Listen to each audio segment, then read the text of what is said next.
Sahabat-sahabat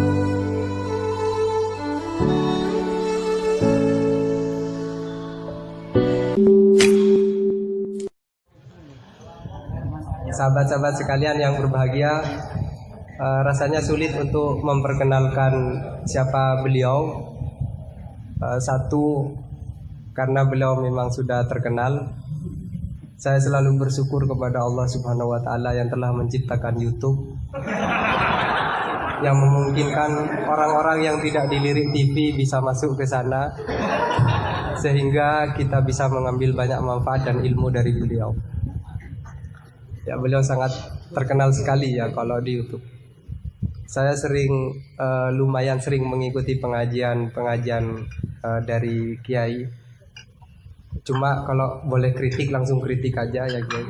Jangan terlalu banyak jawanya.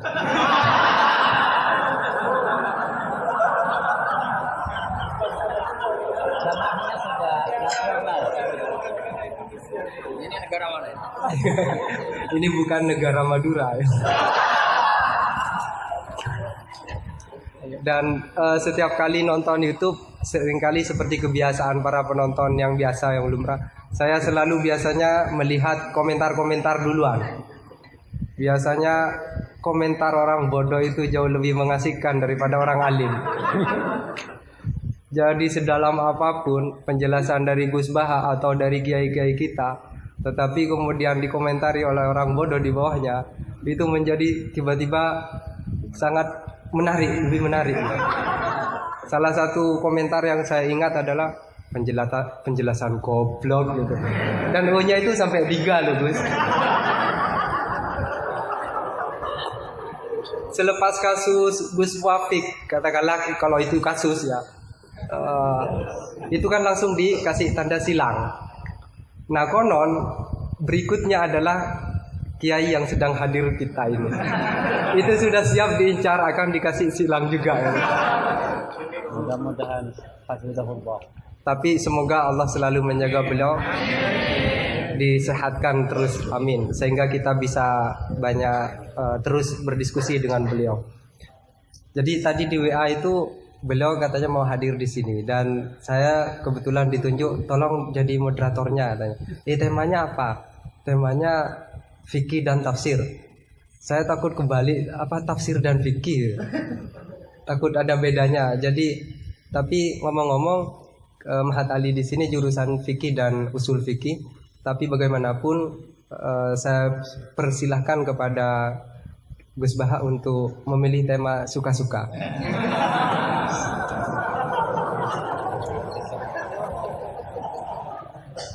Kepada beliau kami haturkan waktu juga suka-suka, tapi tidak boleh lebih dari 1 jam.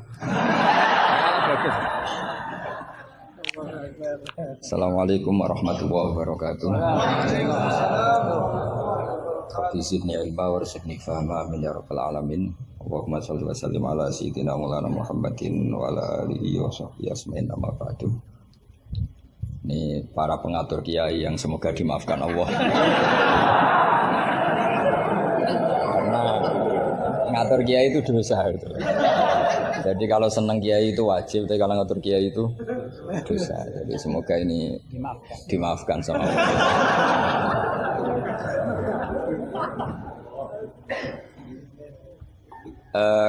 Tentang ini kan jurusannya fikih. Jadi tentu fikih atau usul fikih itu semuanya diambil dari Quran. Bisa dikatakan fiqhul Quran atau minta fasiril Quran, tentu umurun fikih, tentu sesuatu yang terkait dengan apa? Fikih.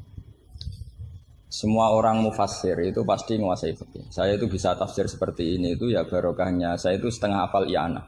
Kalau kamu kan setengah hafal takrib aja enggak. Ini pengasuhnya ini yang siapa ini, yang Pak siapa ini? Pak Khairuddin. Namanya aja sudah salah itu, Khairuddin. Api-api agomo. Jadi kalau kamu mangkel sama Khairuddin, bocah kok nakal gitu. Itu kalau diterjemah api-api agomo kok nakal gitu. Jadi ya sudahlah, memang kekacauan itu khasnya dunia ini, jadi ya biasa aja. Begini saya beri contoh yang ekstrim ya. Jadi cara memahami Quran atau fikih itu kalau ingin paham serius itu cari sisi ekstrimnya. itu pasti nanti kamu akan mau tidak mau. Misalnya bayangkan kenapa harus pintar mengemudi. Bayangkan kalau tidak pintar itu kecelakaan. Fikih juga gitu. Kalau kita tidak tahu fikih itu bayangkan paling ekstrim, yaitu tidak dapat ridhonya Allah Subhanahu wa taala. Nah, kenapa demikian? Karena hadan nabiyyu, ini nabi adalah musyarri' atau yang punya otoritas syariat. Sehingga dengan logika itu kalau kita punya kaifiyatul ibadah, cara beribadah sing tukhalifu manhajar Rasul, ya, yang beda dengan apa? Manhajnya Rasul, itu pasti masalah besar. Karena kita berarti musyarek baru, maka kritik terhadap kias, ini tak anggap mahatali semua. Kritik terhadap kias itu apa? Potensi sebagai apa? Musyarek. Tapi kritik pada faham zahiri ini tak anggap mahatali betulan, karena yang mimpin sudah Khairuddin. Api-api aku. Kacau ini.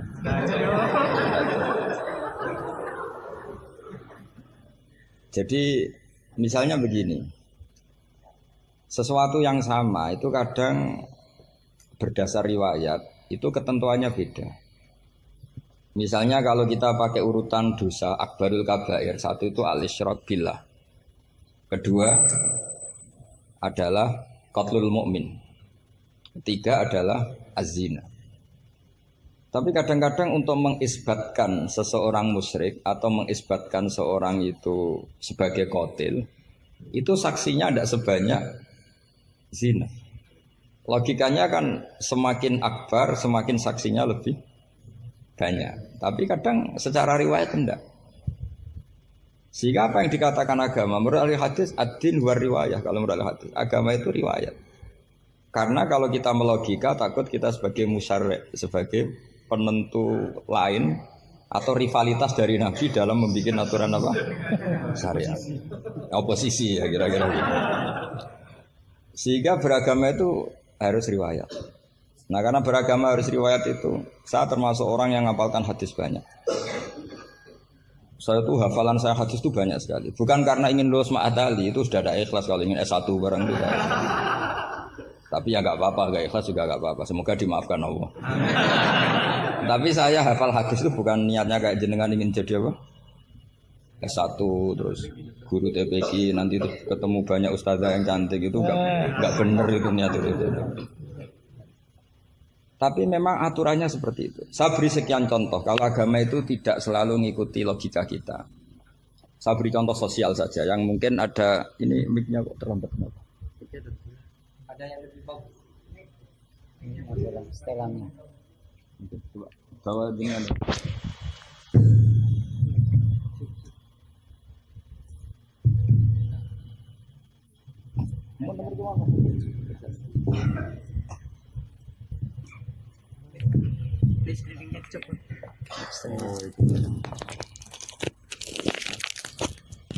Amin Gus. Ini pengatur ya. Ini ikhlas. Oh ini ikhlas katanya. Bismillah saya teruskan.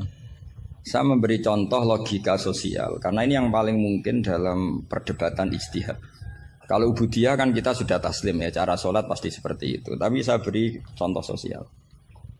Menurut Anda jujur itu baik apa enggak? Kita pasti mengatakan jujur itu baik. Tapi kebaikan jujur menurut agama itu harus berbasis halal dan haram. Begitu juga senyum, begitu juga komitmen, itu setelah halal haram. Tadi saya sudah bilang sama Gus Hasan Sadili, akhlak itu di bawah hukum. Andai kan senyum itu ibadah, itu orang-orang nakal yang rayu lelaki hidung belang, itu semuanya tukang senyum. Kadang ustazah sering merengut karena kurang bisyarah atau apa tidak tahu. Nah, nanti kalau senyum itu ibadah berarti mereka lebih sering ibadah karena sering senyum. Itu kalau sampean maling tidak konangan lapor ke pimpinan, mesti dianggap wah kamu bagus karena maling tidak konangan. Tapi ya bagus dalam konteks maling. Kamu judi kemudian kalah, kamu bayarkan sama yang menang. Kamu ya dipuji pejudi yang baik karena berkomitmen. Nah kita tidak pernah tahu sebetulnya kata baik itu harus berbasis syariat. Sehingga kita tidak pernah muji senyum itu baik, berkomitmen itu baik kecuali ba'da'an wa faqadzalika kullu syariat Rasulullah sallallahu alaihi wasallam. Sehingga istrinya Nabi itu diajarin syariat itu beda dengan logika. Jadi kalau mbak-mbak ini yang cantik itu sering senyum sama Ustadz ini Pak Khairuddin itu haram. Karena dia pasti GR dianggap cinta. Nah, itu kesunatannya merengut. Itu secara agama kesunatannya itu merengut. Apa bahasa Maduranya merengut tuh? Marungut. Saya beri contoh, tidak betapa agama itu riwayat. Ya nisa an-nabi lastunna ka ahadim minan nisa. Ini taqaitunna fala takhdu'na bil qauli fayatma alladzi fi qalbihi marad. Wahai para istrinya Nabi, jika kamu ngomong sama lelaki lain fala takhdu'na bil qauli, jangan terlalu sopan. Takhdu'na itu dari kata khudu. Karena kesopanan seorang perempuan cantik pada lelaki yang enggak benar itu mesti ditafsirkan yang macam-macam. Jadi kalau mbak-mbak cantik bilang, monggo Pak Ustadz Khairuddin mampir ke saya. Wah pikirannya, meskipun Ustadz itu mesti pikirannya kemana-mana. Padahal tujuannya mbak-mbak itu mau tanya bab istikhadah. Tapi ini mesti enggak Khairuddin lagi pasti. Sudah agak-agak Saruddin. Sudah otomatis.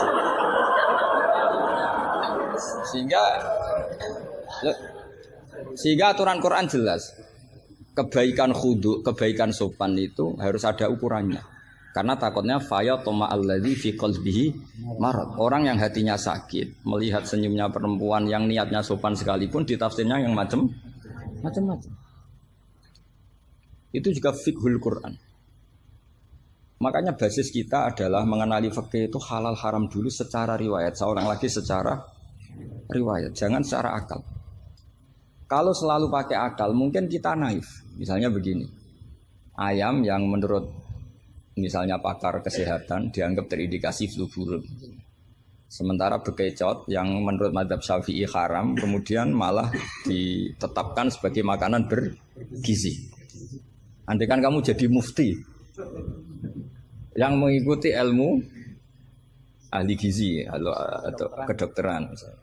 Kamu mengatakan apa coba? Terus kamu sok ahli usul fikih karena mahatali baru. Masih seneng-senengnya dalil al-hukmu yaduru ma'ilatihi wujudan makanya masih amatiran masih. Wah ini bekecot ini illatul hukmi sudah naf'u ya, memberi manfaat. Yang sementara ayam itu doror karena apa? Mengandung apa? Flu burung. Wah berarti yang bekecot halal, yang ayam haram. Kalau kamu bilang gitu kan takut balawa minamikum. Bisa dicoret dari daftar dai. Kalau saya seperti yang dikatakan MC, saya tidak pernah takut suatu saat tercoret apa tidak pernah takut. Karena kita sudah biasa belajar ilmunya wali. Artinya belajar ilmunya wali nomor satu cari ridhonya Allah. Saya tidak pernah ingin terkenal. Dan kalau saya terkenal kok termasuk dosa yang menterkenalkan karena saya tidak pernah. Jadi fakhisabuhum ya alaihim bukan alayya. Kalau Allah mau menghisab ya yang kurang penggawean itu. Ya kalau yang saya ngajikan itu baik, yang dapat pahala yang terkenalkan itu. Karena mereka sudah tidak bisa dapat pahala lewat alimnya ya sudah nge-share saja. Daripada niru alimnya berat ya sudah nge-share aja itu. Sehingga tadi saya sempat rembukan sama Gus Hasan Sadili. Kenapa Rasulullah itu ngendikan bu istuli utammima makarimul akhlak. Makarimul akhlak itu mutammimah, penyempurna. Tapi setelah basis halal haram. Tanpa itu nggak bisa ada makarimul akhlak. Apa artinya senyum sebagai makarimul akhlak dilakukan fasikoh yang menggoda lelaki. Coba lembaga-lembaga rentenir itu yang cantik-cantik itu tukang senyum enggak? Tapi yang mulang di masjid ngobrai santri jamaah merengut. Berarti hadal ustad merengut. Padahal kata Nabi konsen senyum. Ini lembaga rentenir senyum. Terus pahalanya banyak mana? Maka ukurannya adalah halal haram itu dikawal dulu. Baru setelah sesuatu itu halal, baru senyum itu sunnah. Ya, tapi kalau halalnya saja tidak kena, misalnya perempuan penggoda, perempuan nakal, terus senyum, ya tetap tidak ibadah kan basisnya dari haram. Gak senyumnya MC ini, kan basisnya sudah ngatur kiai itu haram. Itu haram. Jadi harus istighfar itu. Karena basisnya ngatur kiai. Coba kiai kok diatur, jangan harus ngisi jam sekian Gus. Ngatur orang tua kiai itu nggak boleh. Nggak ada dalam akhlak apa taklim mutalim kiai boleh apa? Diatur nggak ada. Makanya ini sebagai percontohan. Saya tahu anak-anak di sini ingin ngatur saya habis Isya. Tapi supaya kamu dosanya tidak kebanyakan. Karena ngatur kiai. Nah, saya minta ngaji sekarang. Ternyata sampean nurut. Semoga ini kafarah.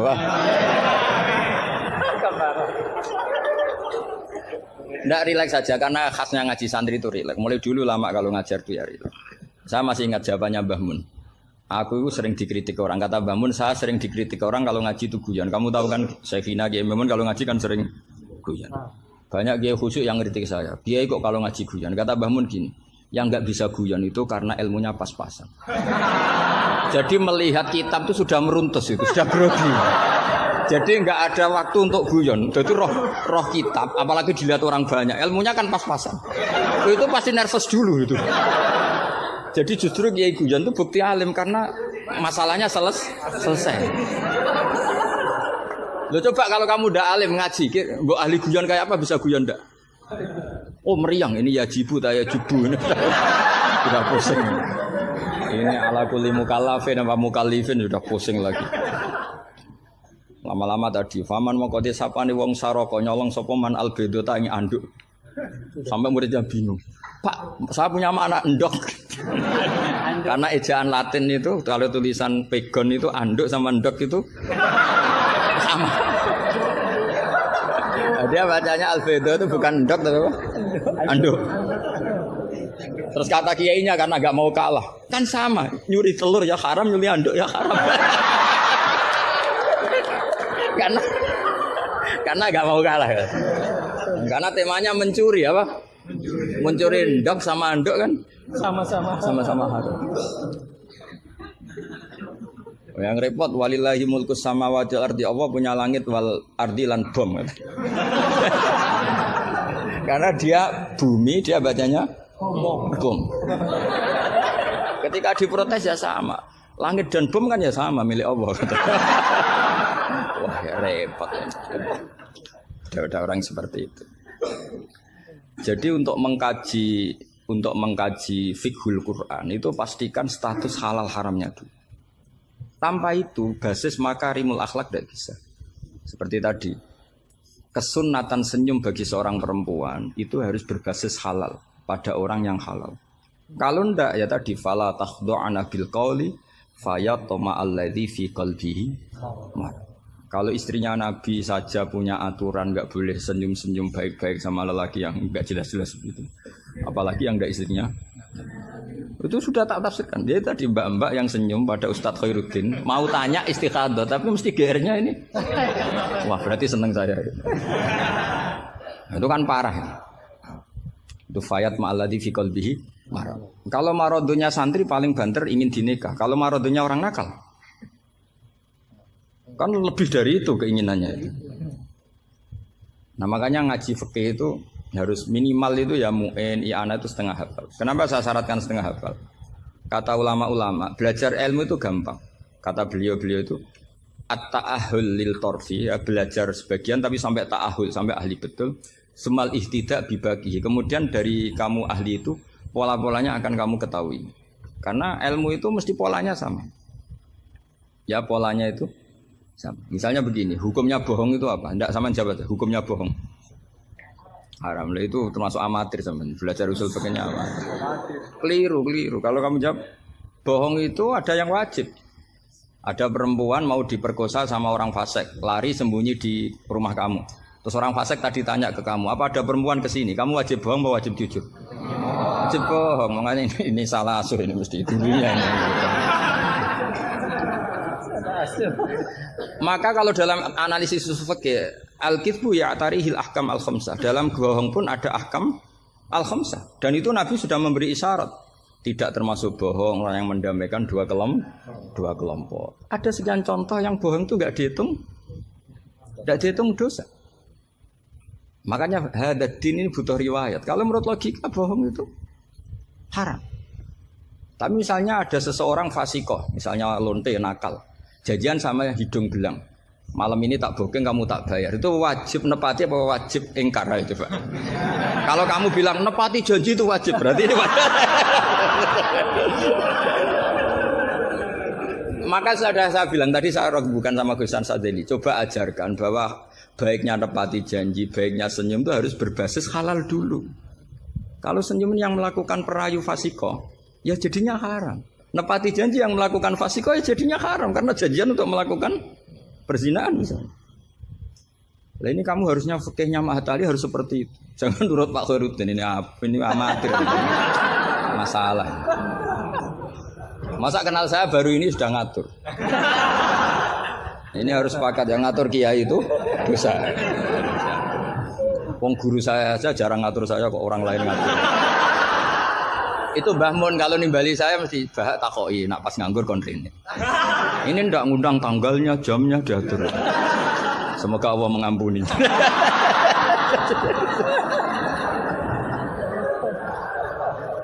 Ndak supaya Anda sadar bahwa di balik aturan-aturan prosedur juga aturan etika bainal ulama. Oke, aturan prosedur saya harus ngisi jam sekian. Itu aturan prosedur. Tapi aturan prosedur ini tidak mengalahkan hukum taklim mutalim.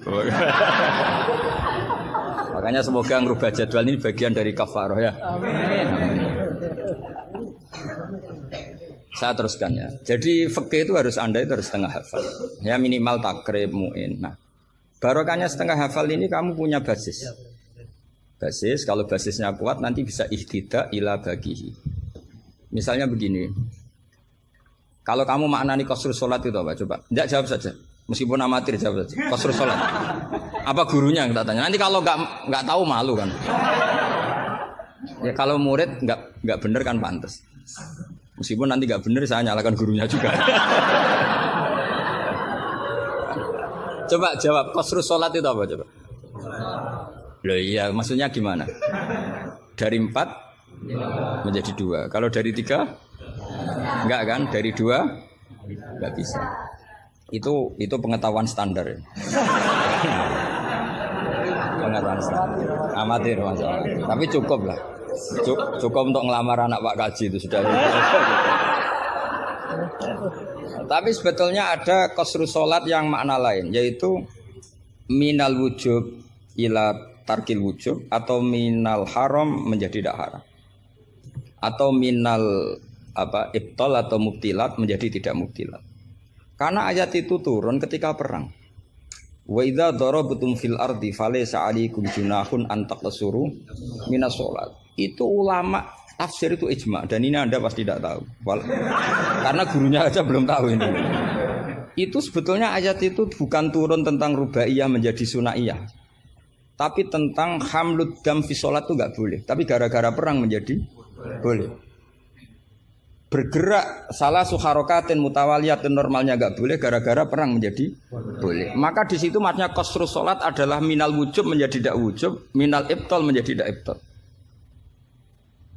Tapi kan kita kan dari dulu belajarnya amatiran gini. Jadi ya sudah qasrus sholat pokoknya papat jadi 2. Itu sudah pinter, sudah pinter. Makanya di antara terusannya ayat itu kamu harus membawa pedang. Karena padahal membawa pedang ini kadang mulat toh bidam, pedang ini penuh dengan darah. Jadi antak suruh minas sholat tentu makna pokoknya seperti tadi 4 menjadi 2. Tapi ada makna yang justru dibawa oleh sejarah ayat itu sendiri, yaitu normalnya orang sholat tidak bawa darah tapi ditoleransi saat perang. Nggak boleh gerak, ditoleransi saat perang. Misalnya sholat, istiqbalul kiblat wajib tidak?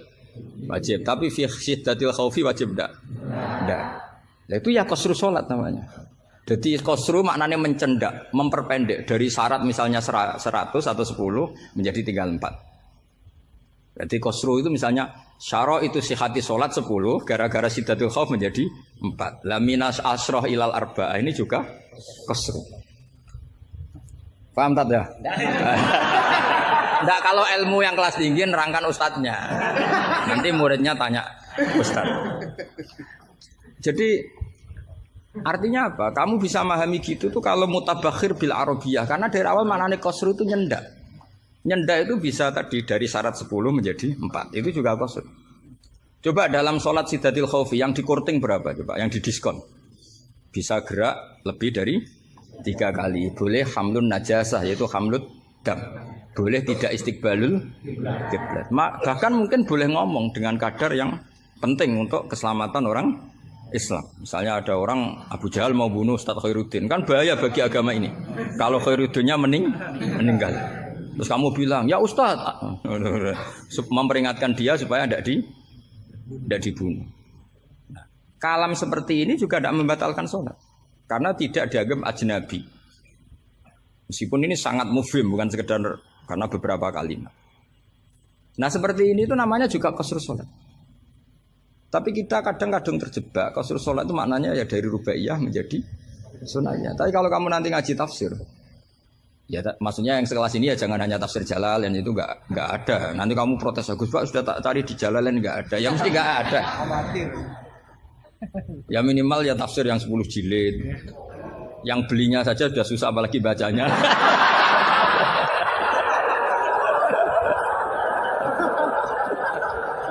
Ya kan yang belinya aja sudah susah apalagi bacanya. Ya, kalau pakai Maktabah Syamilah itu kitab bakhil itu namanya. Orang kok gak mau modal itu. Beli HP 3 juta mau, pas mau beli kitab hanya pakai Maktabah Syamilah. Itu berapa harganya? 20.000. Itu kriminal menurut saya itu. Untuk calon ulama itu masalah. Karena kalau tradisinya ulama kan baca kitab, ditakriri, dibandingkan, terus dimuqabalah. Karena kalau Kutubus Maktabah Syamilah mau kamu takriri gimana? Apalagi nyuwun sewu kalau ada tahrif atau apa kita ada ikut tanggung. Saya itu punya kitab Ihya itu kalau enggak 5-6 dari beberapa percetakan yang beda. Karena takut kadang tahrif. Apa? Tahrif itu potensinya begini. Makanya saya sarankan kalau Anda ingin mengkaji tafsir itu minimal i'anah itu setengah hafal. Karena dari hafal, kenapa saya milih i'anah? Karena qoribu ahdin bina, dekat sekali dengan kita. Misalnya sanad saya, Mbah Mun, Mbah Karim, Mbah Hashim pernah ngaji Syekh Mahfud Termas ngaji Sayyid Abi Bakar Sato, Sahibul i'anah. Kalau saya sanad dari keluarga saya, malah mbah saya kandung, itu pernah ketemu sama Sayyid Abi Bakar Sato, pernah ngaji. Kalau sanad guru memang saya harus muter sampai 5. Di sebelah kiri juga sama. Mbahnya istri saya namanya Mbah Murtado sama mbahnya Mas Kamil itu pernah ngaji Sayyid Abi Bakar Sato. Sama saya tak cerita. Misalnya begini, ada kitab itu membuang la, dengarin ya, membuang la. Itu kalau Anda yang hanya belajar di Mahatali seperti ini, mungkin buang la itu aneh karena la itu kata inti, tidak itu kan kata inti. Tapi di orang Arab buang la itu biasa. Jika tafsir Jalalain selalu mengatakan la uqsimu bihadzal balad, la uqsimu biyaumil qiyamah, la zaidatun, la difonis ya zaid.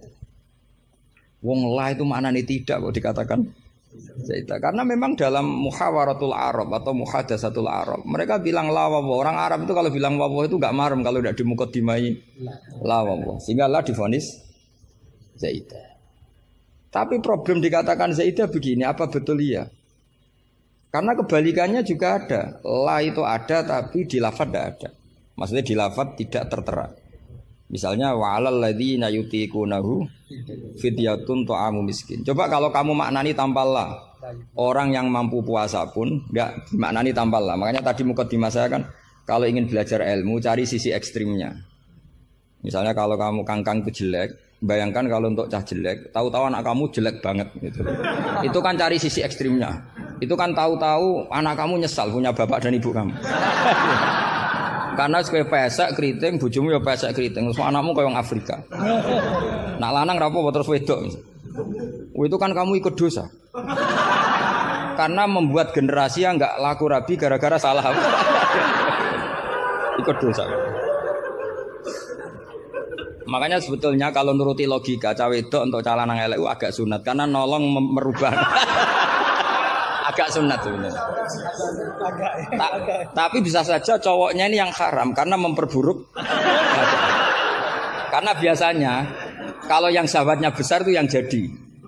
Karena yang wedok cantik, yang lanang jelek kan yang semangat yang lanang. Biasanya anaknya mirip bapaknya. Nah, itu masalah kan enggak.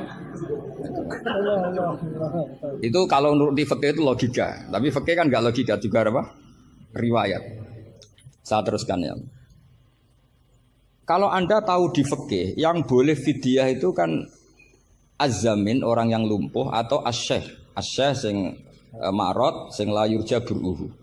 Saya ulang lagi, kalau kita ngelotok fikih yang boleh bayar fidyah itu siapa?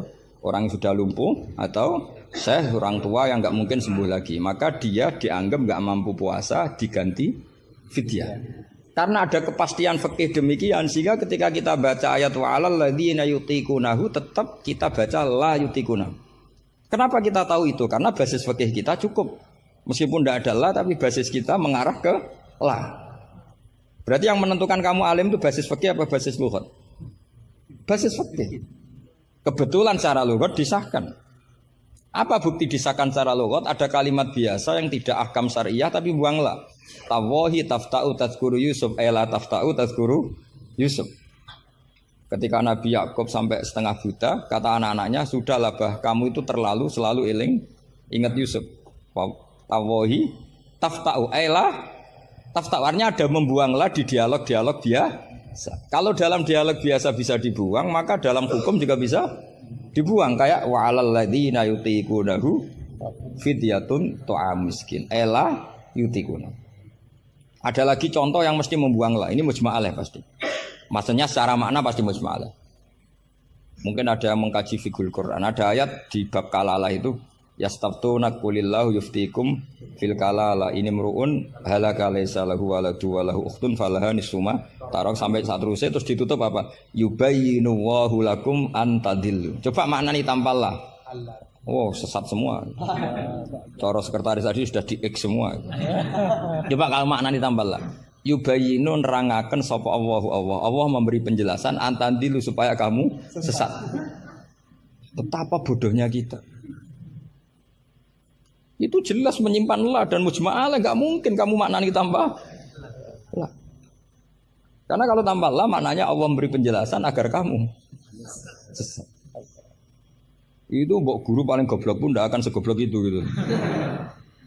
Akhirnya tafsir Jalalain ya urun, biasanya urun itu urun rembuk. An sama ta terus dikasih la ya, biasanya tafsir Jalalain kan gitu. An terus dipotong ditambahi la. La ini di luar kurung karena enggak Quran, yang dalam kurung Qurannya terus la itu urunnya Imam Suyuti atau tafsir Jalalain. Pasti maknanya musma'aleh membuang la. Nah, kalau ada yang tidak membuang la pasti punya solusi lain yang maknanya sama. Misalnya gini. Kalau kamu belajar nahwu, saya ulang lagi, kalau kamu belajar nahwu, alfiyah lah. Saya tuh alfiyah juga sarahnya itu setengah hafal, karena saya butuh paham. Ya butuh paham. Kamu milih mana buang la sama buang mudhof? Populer mana di nahwu? Ulama nahwu ada yang milih lebih populer buang mudhof. Misalnya was'alil qaryah was'al ahlal qaryah. Ya misalnya gitu. Nah makanya ulama daripada buang la itu gak pati lughatun ma'rufah, gak pati begitu dikenal, milih buang mudhof. Artinya terus bilang gini, yubayyinu wa lakum karahiyata antadillu. Allah memberi penjelasan karena Allah tidak suka kalau kamu sesat. Terus karahiyah dibuang. Nah ini kan urusan makna, urusan pilihan lughat, tapi semuanya sepakat maknanya harus seperti itu. Tapi ada yang milih buang la, ada yang milih buang mudhof. Lah kira-kira secara rasa nahwu kamu milih mana coba? Wong kowe ram lagi saiki kok milih. Tapi tetap kita tahu, enggak mungkin yang dimaksud Allah memberi penjelasan agar kamu sesat. Kalau menurut saya pribadi suka buang mudhof karena lebih familiar. Memang buang mudhof di bahasa Arab itu familiar. Bukti paling gampang itu di bab taukid. Di bab taukid kalau kamu ngaji nahwu bab taukid. Ja'a zaidun nafsuhu apa? Ja'a zaidun nafsuhu atau ja'a zaidun ainuhu. Itu semua ahli nahwu mesti bilang begini.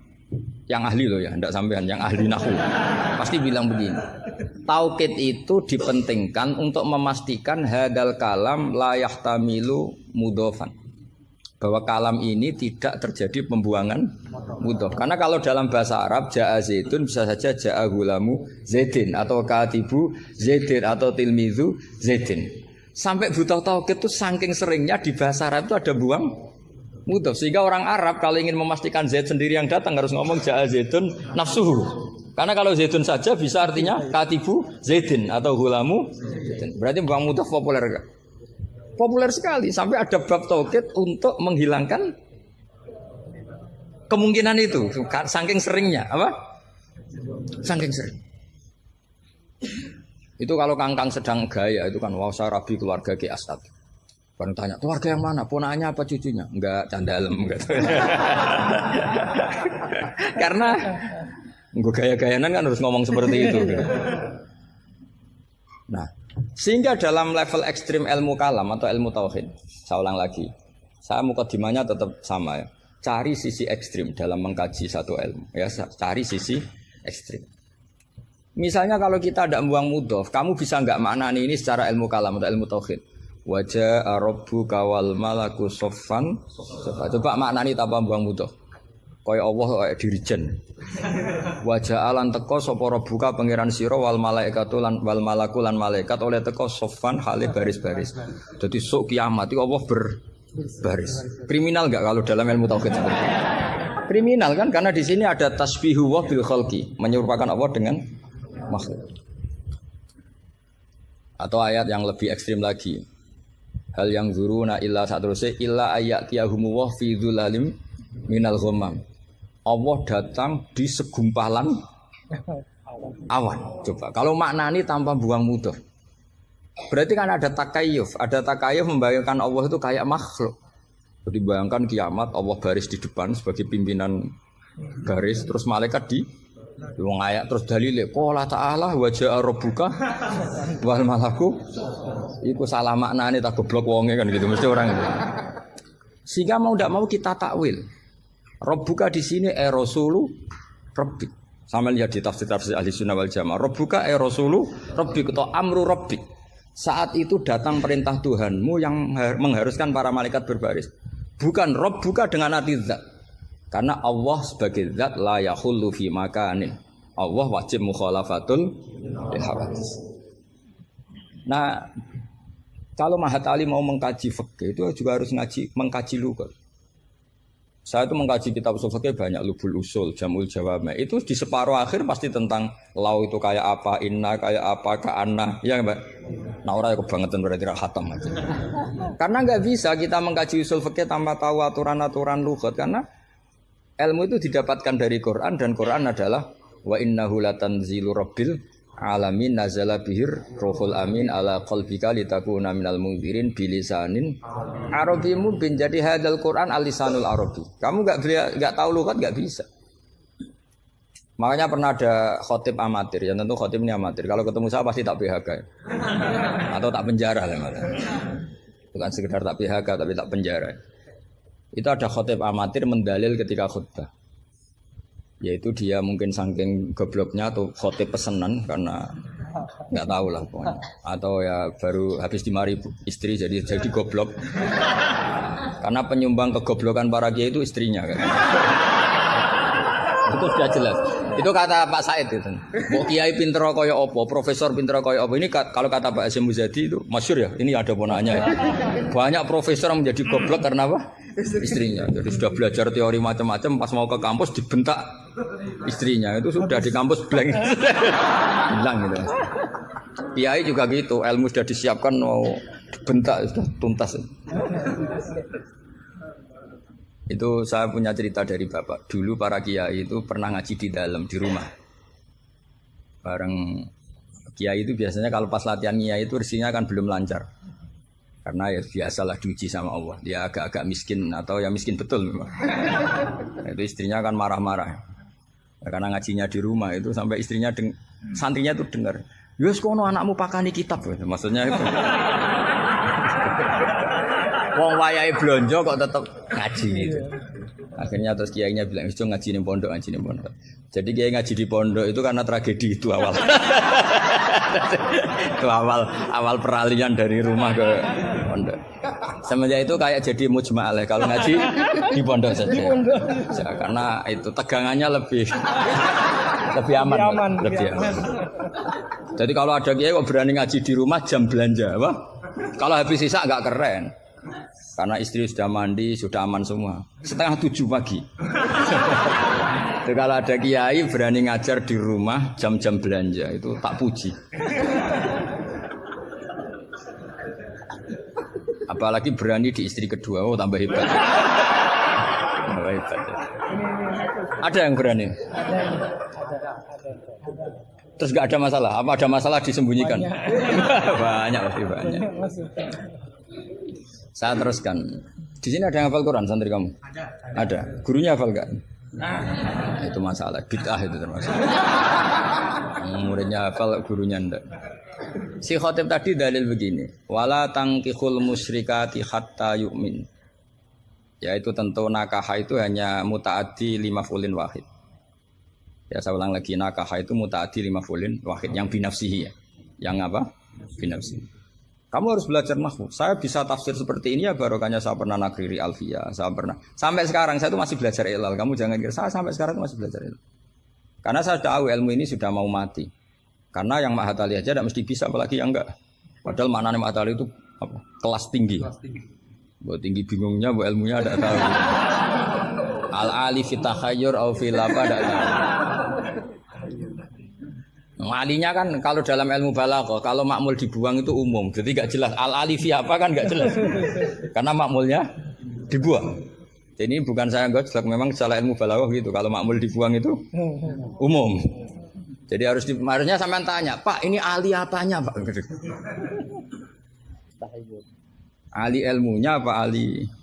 Karena tadi kadang santri itu gak berani boyong. Saya pernah punya cerita unik dari Mbah Mun. Kiai itu latihan, jadi kiai itu latihan. Kata Mbah Mun gini, saya itu pernah husnudzon sama santri yang kalau pereinan itu tidak pulang. Itu Mbah Mun anyaran kiai itu dipuji, wong pereinan kok tidak pulang, berarti capek, tak sergep itu. Tapi Mbah Mun itu betapa kecewanya ketika santri itu dipanggil, "Cung, pereinan kok tidak pulang kenapa?" Nak ning omah kan ngarit, Mbah.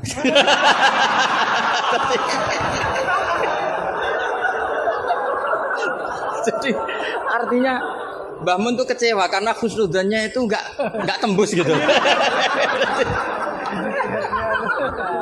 Nah, bisa saja sampai meneruskan Mahat Ali itu bukan karena nyari ilmu. Neng omah wopo gitu. Jadi khusnudzan itu ya kalau keterusan itu ya jadi goblok gitu. Saya enggak tahu, coba niat kamu Mahat Ali itu nyari ilmu apa daripada di rumah enggak jelas. Enggak usah dijawab itu sudah kita. Sudah dijawab. Ya wala tangkihul musyrikati hatta yu'min. Terus wala amatum mu'minatun khairum min musyrikati walau ajabatkum. Karena depannya wala tangkihu, berarti maknanya kan gini. Wala tangkihu lan ojo nekayo sira kabeh ayyuhal mukminun, karena khitabun lil jamil mudzakkar ya, khitabun lil jamil mudzakkar. Al musyrikati yang pira-pira wedok musyrikah, perempuan musyrikah. Nah, karena depannya bi fathita, saya ulang lagi karena depannya bifathita. Ayat yang kedua atau alinea kedua atau qadhiyah kedua itu tetap dibaca wala tangkihul musyrikina hatta yu'minu. Tetap dibaca wala tangkihu. Itu sehingga orang Arabia enggak hafal Quran tapi dia malakah bil Arabia. Saya ulang lagi, dia ada ahli Quran tapi malakah bil Arabia karena dia dzauqus salim, al-urbul khulsu, dia orang Arab asli yang belum tercampuri oleh mu'arrab, oleh Arab-Arab palsu. Tidak Arab muwalladin kalau dalam bahasa balaghah. Terus bilang gini, ya khotib, katanya Pak Khotib, apa betul itu Quran? Kalau itu betul Quran, saya kecewa dengan Quran. Kata. Karena maknanya menjadi gini, wala tangkihulan ojo nekai siro kabeh para mukmin lelaki, karena khitabun jamil mudzakkar. Al musyrikina ing lanangan musyrik. Yang mau nikah sama lelaki musyrik itu ya siapa? Gitu. Mbok ndak usah dilarang ya ndak akan kita lakukan gitu. Mas. Artinya gini kan menjadi tidak mutu kan, misalnya saya ngandani jenengan Kang, ini kan kalau di sini bahasa Madura Kang ya Kang sama. Kang kowe aja nikah mbek Pak Khairuddin. Loh, enggak usah dilarang juga enggak akan kamu lakukan. Bisa muta-muta kamu kalau nikah sama lelaki kan gitu. Tapi kalau dibaca bi fathita maknanya seperti itu. Kalau bi fathita maknanya seperti itu. Maka semua ulama qurra ijma, saya ulang lagi ijma bacanya bidhammit ta apa? Sehingga maknanya gini, wala tungkihu lan ojo nekahno sira kabeh para wali, terus maf'ul awalnya dibuang banatikum ing pira-pira anak wedok sira kabeh atau mauliyatakum ing wong wedok sing mbok waleni sira kabeh. Jadi hadil ayat khitabun lil auliya wala tungkihu ayyuhal auliya wala tungkihu lan aja nikahno sira kabeh para wali banatikum ing pira-pira anak wedon sira kabeh mbok nikahno al musyrikin ing lanangan musyrik. Itu baru benar. Kebetulan di Jumatan itu ada orang alim. Ya orang alim itu bisa saya, bisa Pak Khairuddin. Tapi andekan di polling pasti orang milih saya. Maksudnya sementara ini, tapi nanti nggak tahu saya. Kalau dia sregep terus nyalip saya nggak tahu. Tapi itu agak mokhal itu. Agak mokhal. Ya setidaknya mokhal adatan, bukan mokhal yang. Ya, mokhal ya. Mokhal kan. Mokhal adatan ya, bukan mokhal yang kotan tapi mokhal apa? Adatan. Ya, bukan mokhal aklan ya. Terus ada kiai bilang gini, ndak itu yang salah ndak Qurannya, khotibnya. Itu semua Quran bacanya bidomit. Maka kalau sampean mengkaji Quran itu harus seperti ini, cari sisi ekstrimnya. Betapa fatalnya kalau kita salah harokat. Tapi dengan membayangkan gitu kan, apa salah harokat kan buruk betul gitu, karena maknanya jadi parah ya, bisa berubah. Sehingga kita lah, tapi karena orang kadang wala tangihu itu bifathita terus belakangnya ikut dibaca wala tangihu. Coba kalau kena adzauqus salim minal urbil khulsi, orang Arab yang masih murni itu iskal betul, karena maknanya menjadi dan jangan kalian menikah sama lelaki musyrik. Gua enggak usah dilarang ya gak akan terjadi. Nah terus kembali lagi ke fikih. Jadi pastikan fikih dulu. Kalau fikih sudah dipastikan, kamu baru tahu tentang lughatul Arabi atau istimalul Arabi atau al-lughatul Arabiyah. Tapi saya bahasakan lisanul Arabi. Saya beri contoh terakhir. Ini kan kebetulan tidak dibatasi. Yang saya dibatasi saja mau mengakhiri ini. Saya biasanya kalau ngisi ya 35 menit. Ini tinggal 5 menit. Ini terserah ustadznya. Ada sesi tanya apa enggak? Kalau ada sesi tanya, resikonya yang goblok kita goblokin. Itu resikonya. Kedua, gurunya ra tanggung jawab. Nganti takok ngenteni ngundang kiai. Karena gurunya nakalan, gelem dicucuk, gelem dihormati, tapi kalau ada muskil nyewa kiai. Itu minsui adabi itu. Pasti guru yang enggak baik. Dicucuk mau, dihormati mau. Ketika ditanya, "Duh Agus Pak aja." Itu ndak akhlak yang baik. Itu ndak akhlak yang baik. Lo tanyakan siapa saja itu akhlak yang nggak baik, seperti itu, tidak akhlak yang baik. Tapi kalau akhlak nggak baik itu kita ikhlaskan terjadi ya monggo. Tapi saya maafkan tadi. Begini misalnya, pastikan bahwa hukum fikih ini kan apa? Jurusan kamu kan fikih wa usuli dan katanya tadi fikih tafsir. Saya pastikan tafsir itu gampang. Pastikan kamu tuh alim fikih. Ya tadi minimal tuh setengah hafal ya. Tidak harus hafal betul, tidak mungkin. Nah, potongan sama itu tidak mungkin. Setengah saja. Ini bukan sultan, bukan sul yakin. Bukan sul yakin. Kalau sultan masih baik, ya. Sul yakin. Loh sama tidak usah tersinggung, biasa aja. Wong saya hanya ngomong, hati saya tetap khusnudzon. Bedanya ulama sama enggak gitu. Ulama itu rileks tapi hatinya salimal qalbi, salimas sarirah. Kalau orang munafik lisannya bagus tapi hatinya jelek. Jadi kalau saya lisannya bagus, terlalu bagus malah bahaya. Karena khasnya orang munafik tuh lisannya bagus. Wah, saya ngawur itu masih ada ilmunya.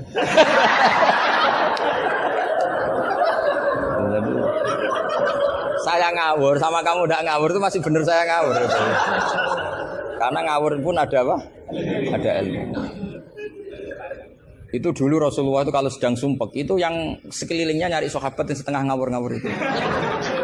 Karena Abu Bakar itu terlalu sopan untuk bisa bikin Rasulullah tertawa. Umar ya gitu. Makanya ketika Rasulullah sumpek itu hazin itu kelihatan suya karena yang dipikir banyak tentu Rasulullah termasuk mikir sampean. Nglebahan swarga sampean yo angel. Karena kuota amalnya tidak cukup. Sampai Rasulullah nangis-nangis minta hak syafa. Kalau Nabi mikir diri sendiri sudah selesai mulai dulu. Langsung masuk surga di depan. Yang agak ribet kan karena mikir nyafaati sampean-sampean itu. Kalau nyafaati saya agak ribet karena orang hafal Quran sudah dapat porsi sudah. Jadi sudah enggak pati ribet. Yang ribet ini coba sampean atas nama apa coba? Loh kalau Habib Husain kan atas nama cucunya. Kalau Ustadz Khairuddin atas nama ustadznya. Kalau Mbak atas nama kaum lemah. Kalau sampean coba. Coba atas nama apa itu? Ustadz Afin ya, sudah diikutkan partai lemah aja ya.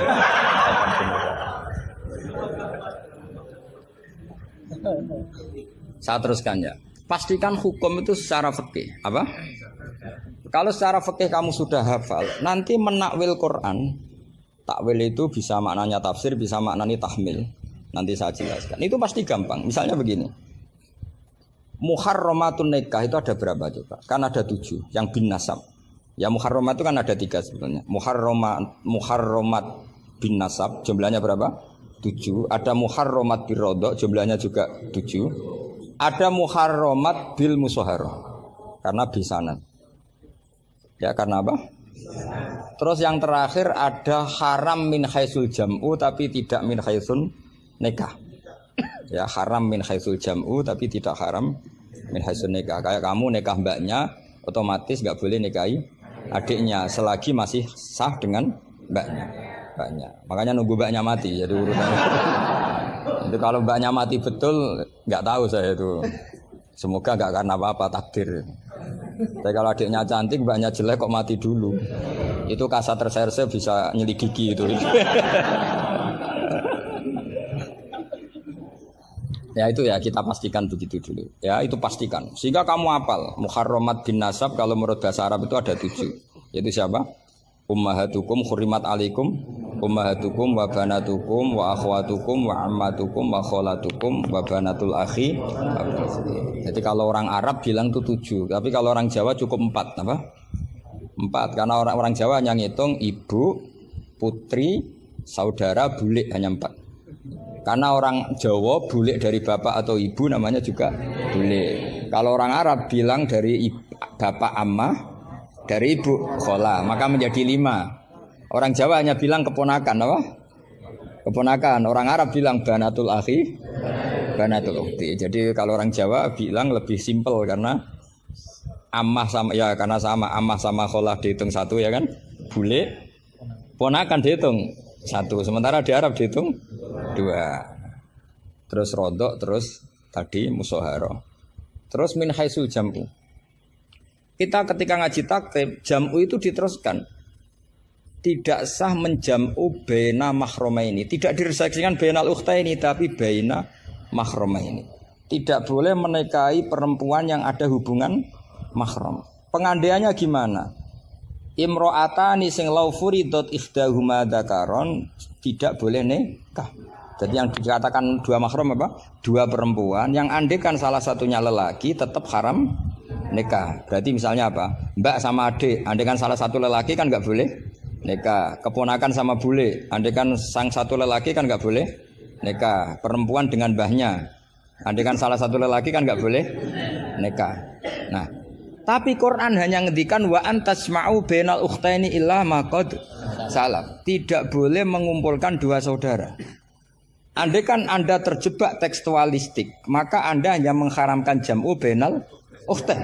Dan itu bahaya betul secara fikih, kriminal besar. Karena kamu berarti menghalalkan orang menikahi perempuan berbarengan dengan bulenya. Kadang kan bulenya juga masih cantik. Ya, atau misalnya yang kamu nikahi umur 17, 18, bulenya umur 30. Terus cantik bulenya. Terus bulenya sekalian gitu. Atau nikahi bulenya, terus ponakannya cantik. Kalau sama banyak kayak enggak ya. Kan 17 versus 70. Jadi enggak usah dilarang kayaknya keterlaluan lah. Bayangkan apa? Al-jam'u bainal mar'ah wa jaddatiha. Itu nunggu kelainan maksudnya itu. Nah pertanyaannya begini. Kalau Anda tidak mahir bil fikhi, saya ulang lagi, Anda tidak mahir bil fikhi, maka ayat wa antasma'u bainal ukhtain termasuk ayat muskilah. Atau Anda tidak mahir bil fikhi, bahkan Anda ifta secara menyesatkan. Yang haram itu jam'u bainal ukhtain karena itu yang mansus di Quran. Kalau bainal mar'ah wa ammatiyah enggak ada di Quran, wa kholatiyah enggak ada. Itu sesat dan itu wajib diboyong kalau pondok sini. Wajib diboyong dan harus enggak dapat tiket ke surga itu. Kecuali tobat ya tentu kecuali itu. Maka ajaran kita nggak boleh orang terjebak tekstualistik, harus ada ilmu usul fikih. Nah, barokahnya kamu hafal fikih tadi, maka ayat wa antas mau bainal ukhtain kamu fikih ini min itlaqil ba'di wa iradatil kul. Jadi ketika Allah mengatakan ukhtain adalah melafatkan ba'dun min afrodil muharramat tapi wa iradatil kul. Jadi ukhtain bukan dengan makna dua bersaudara tapi fardun min afrodil jam'i bainal muharramat. Dong ya. Ya sudah. Jadi coba artinya kamu bisa maknani itu karena kemahiran dalam fikih sehingga tidak terjebak bainal ukhtain. Makanya zaman Nabi Sugeng itu sudah menambahkan wala bainal mar'ati wa ammatiha wala bainal mar'ati wa khalatiha. Tapi Nabi memang enggak menambahkan wajaddatiha. Karena Nabi tadi itu tahulah kalau itu hanya orang enggak waras yang bayangkan. Kan enggak usah dilarang juga pasti orang enggak akan melakukan itu. Kan misalnya yang kamu nikah kan rata-rata umur 20, mbahnya umur berapa coba? Ya sudah 70 kan. Enggak usah dilarang juga agak kebayang kan.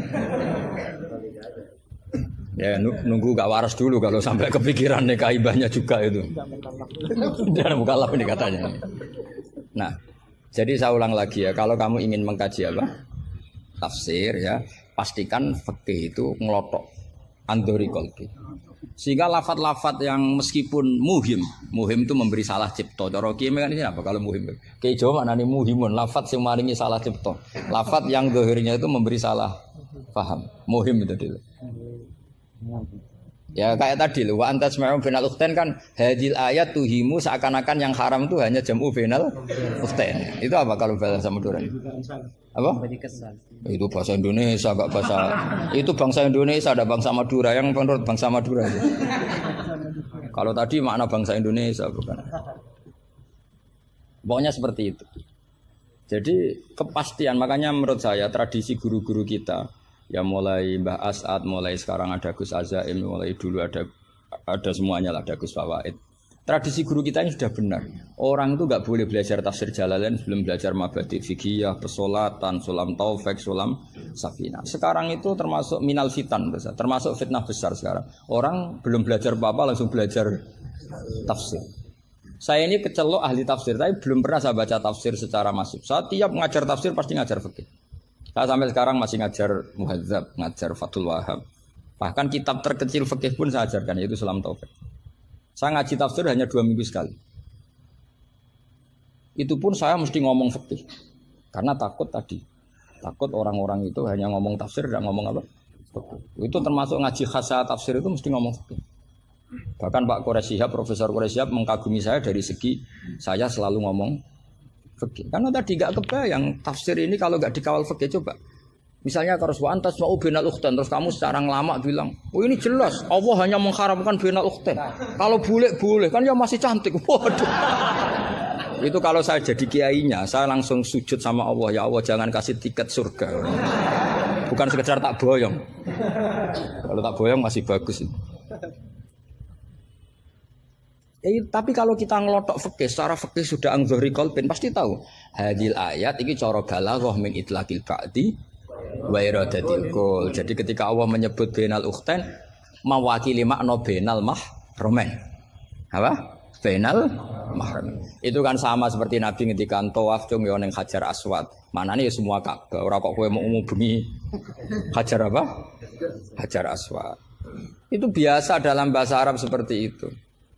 Sama seperti Nabi, orang baik adalah yang memegangi anak yatim, ngelus-ngelus kepala anak yatim. Kayak ngelus-ngelus tok bisa wong akeh. Maksudnya ngelus-ngelus itu bukti tarohum apa? Sayang lah, sayang itu dibuktikan dengan memberi kebutuhannya. Jadi ngelus-ngelus itu ya sambil ngasih 50.000 atau ngelus-ngelus tok ya repot. Iki kiai aneh cah yatim dikumpul kok. Dilus-lus tok karena hadisnya mau masyhur sil yatim. Ya ada seperti itu, maswu ibaratun anit tarohum. Wa tarohum ya min ayakuna infaqon au ghairu infaq. Ya harus seperti itu mau tidak mau. Kan makanya terus di pondok-pondok diajarkan balaghah. Kalau enggak diajarkan balaghah repot. Coba kalau kamu enggak ngaji balaghah. Ayat ini maknanya arah kamu masuk neraka, tak jamin masuk neraka. Nanti tak pesankan Imam siapa? malaikat ya, yang bagian ngurusin neraka. Tak suruh mendaftar di depan gitu kan. Coba kamu maknani tanpa balaghah. Yukhadi'una wa huwa khadi'uhum coba. Yukhadi'una bodoni sapa wong akeh Allah ing apa. Wa huwa lan utai Allah ya khadi'um bodoni mereka ya coba. Wah, tadi mereka menipu Allah apa balas? Kan kacau kan. Seperti itu ulama balaghah sepakat ini mimbabil musyakalah apa mimbabil musyakalah karena mereka menipu Allah maka musyakalahnya dikatakan wahwa khadihum tapi dengan makna yang berbeda. Jadi maknanya wahwa Allah khadihum yang membalas tipuan mereka. Padahal kata membalas itu udah ada di situ. Tapi kalau kamu maknani khadihum dan Allah menipu mereka berarti kamu nyifati Allah sebagai itu kafir berat. Bukan kafir ringan. Nah makanya kalau kamu mau belajar balaghah cari sesi ekstrimnya. Betapa bahayanya kalau tidak belajar balaghah maka wa khadihum kamu akan salah makna. Juga begitu juga di wa antasma'u bainal. Jadi kembali ke depan bahwa kita kalau mau mengkaji ilmu itu cari sisi ekstrimnya. Supaya kamu tahu betapa bahayanya kalau tidak menguasai ilmu itu. Pasti apa fasuilu fa'aftu bi ghairi ilmin fadallu wa ya sekian assalamualaikum warahmatullahi wabarakatuh.